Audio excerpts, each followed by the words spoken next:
Good morning, and thank you for joining me on another very fantastic day. I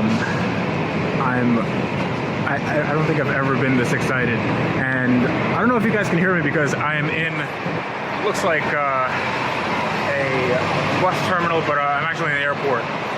So I just flew from Orlando to Philadelphia because I'm meeting up with one of my friends, Mr. Doug DeMuro, because as some of you may have guessed, I'm buying his Aston Martin V8 Vantage, and this has been it's been a dream of mine. It's been a 6-year dream since 2010 when I promised myself that I would get a Vantage, and now I'm in the spot in my life where I can finally afford one. So I decided to buy his. I knew that he was selling it, and I gave him an offer and he took it. So I'm gonna go see the car. This is pretty much sight unseen. I've seen the car once when it was raining, and then I drove it for maybe 5 minutes at 20 miles an hour. It wasn't indicative of anything.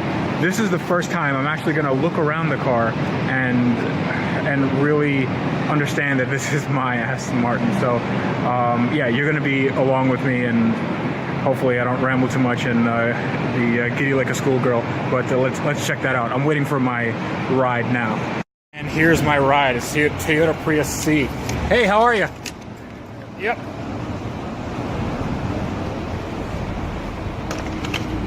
How's it going? Not bad, not bad. Can't complain. Nice car. Thanks. So I just got dropped off right in front of a parking garage where the car is located. So right now I'm waiting for Doug to get here, and I'm using my phone because I don't want to be a weirdo and use my my dead cat atop my HD cam. But yeah, this works. Hopefully the sound is okay. And in there is my car.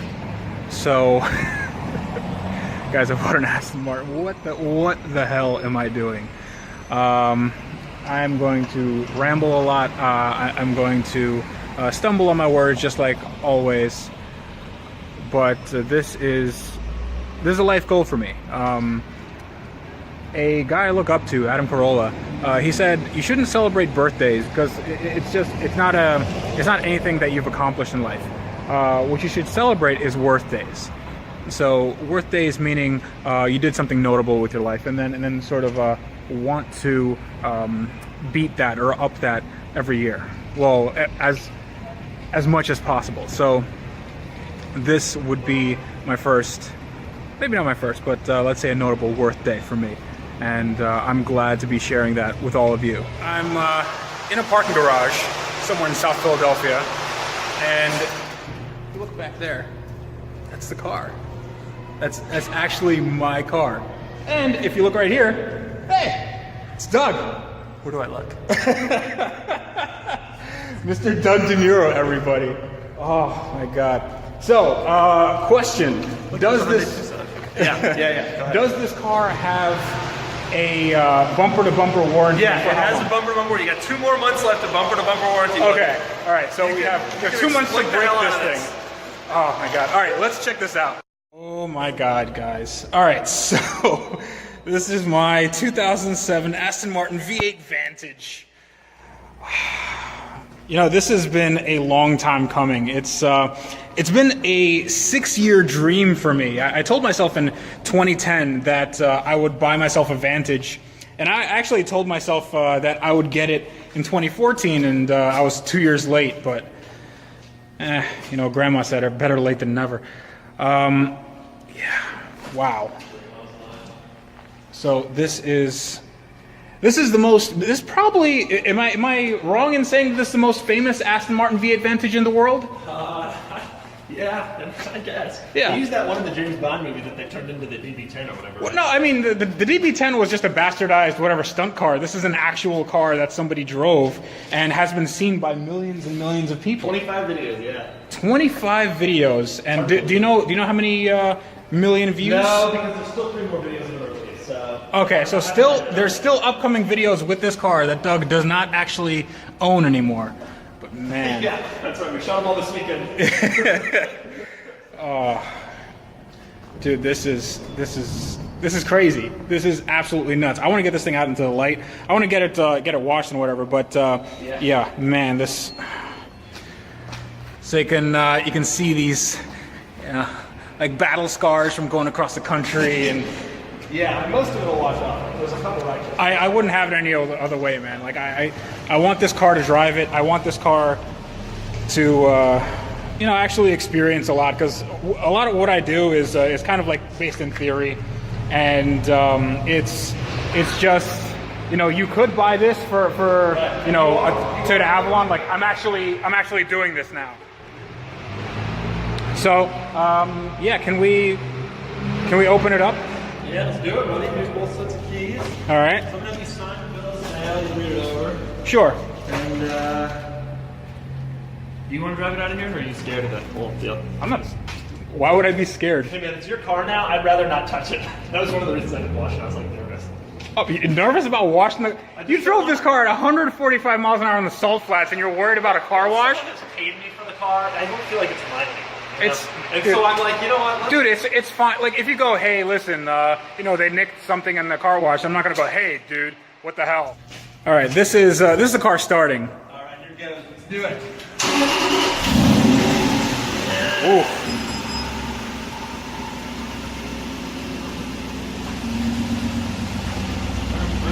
Oh yeah.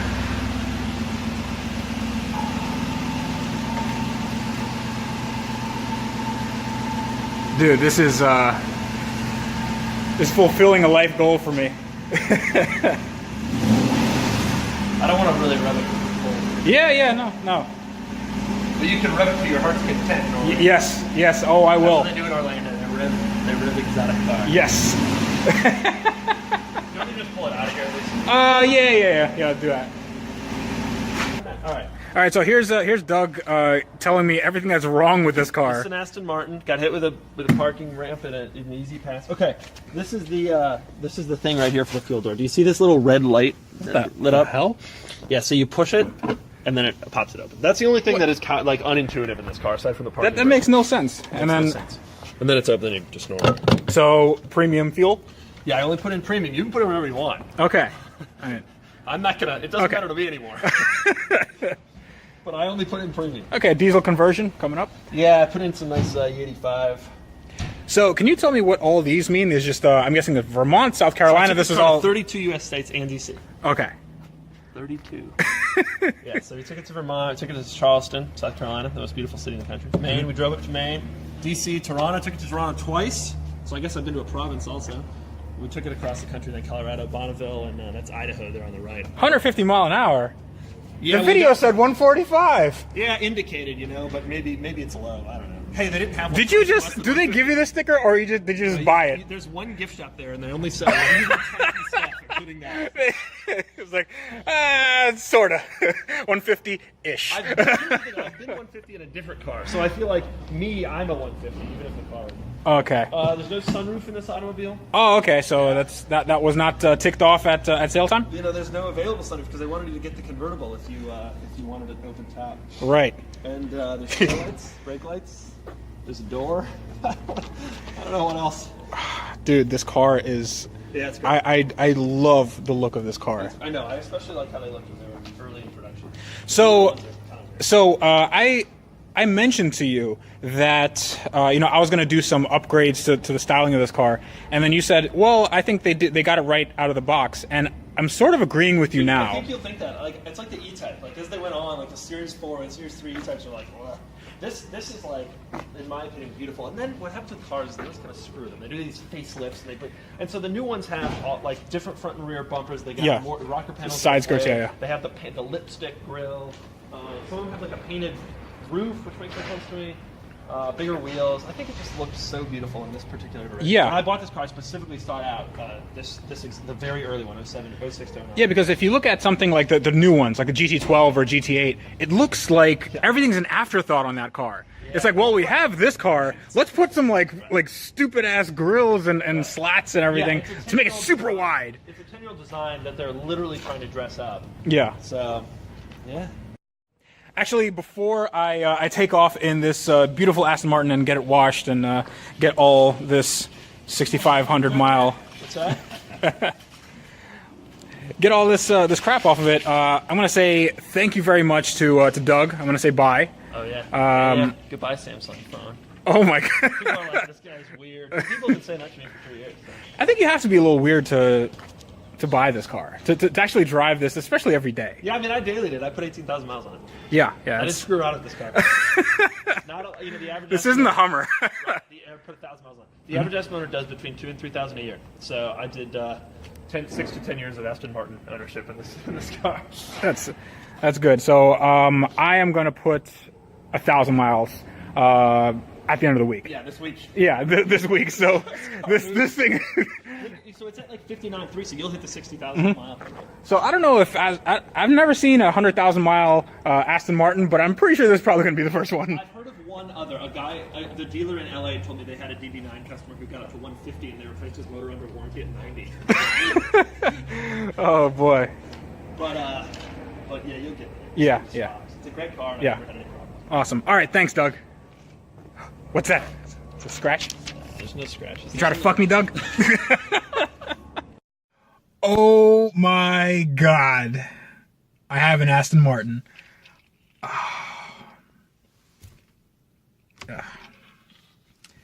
This is big for me, guys. I didn't think that I'd be this sort of emotional, but it is a really big deal. And it's not even that I spent a lot of money on this.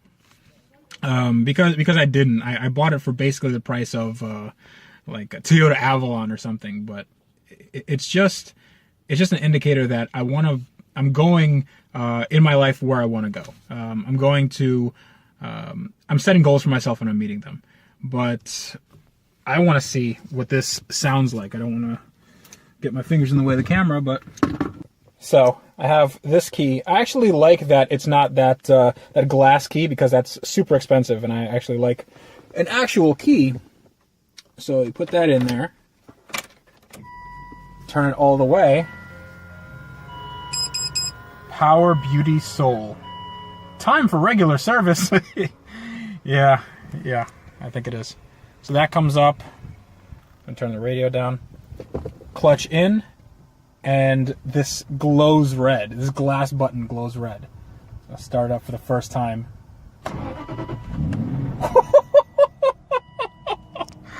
Oh my god. This is nuts. This is crazy. Alright. How do I, alright, that's light. I have to figure out how all this works, the climate control and radio. This looks pretty confusing, but 6-speed manual. It's been a while since I had a manual car. I did have the 3000 GT, but I wanted a car that's really good in the twisties, and it's been a while since I had a car like that. So, man, this is my Aston Martin. What a crazy day. So, I don't want to be too loud here, but I mean, it's not exactly warmed up, but it's off the peg, so just rev it a little bit.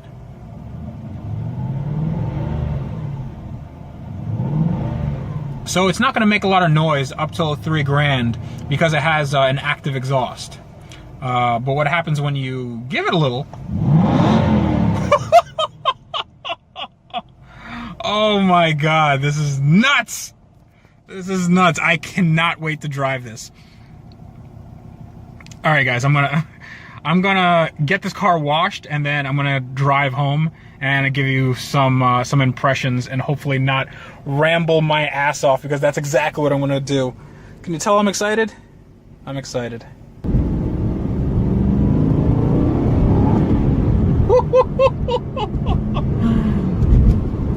So I am driving around Philadelphia, which has some of the worst potholes in the country. I mean, it's a good test of the car suspension. It is a sports car suspension, and it's not exactly the most plush ride. It's not an S-Class, but it's not bad. So it's it's sort of sinking in, the fact that I now own an Aston Martin. I now own something that's exotic, hand-built, this European, has this pedigree. And I just got the car washed. I didn't really care. I don't like taking cars like this to traditional car washes, but it was like a touchless wash, and Doug told me that they do a good job, so it seems like they did all right. But they armor all, like you can see that the seat is like shiny. They armor all the shit out of it, and I really didn't want them to do it, but whatever. This car is getting a full detail anyway. So the plan with this car is that I'm going to be driving it 1,000 miles back to Florida. I'm going to spend some time here. I'm going to do maybe some interesting, meet some interesting people with the car while I'm here. But yeah, driving impressions will come a little later. Right now, I'm just trying to get home, trying to avoid these potholes, and try to keep this smile on my face, because this is a good day, guys. This is a good day. So I'll end it there. If you like this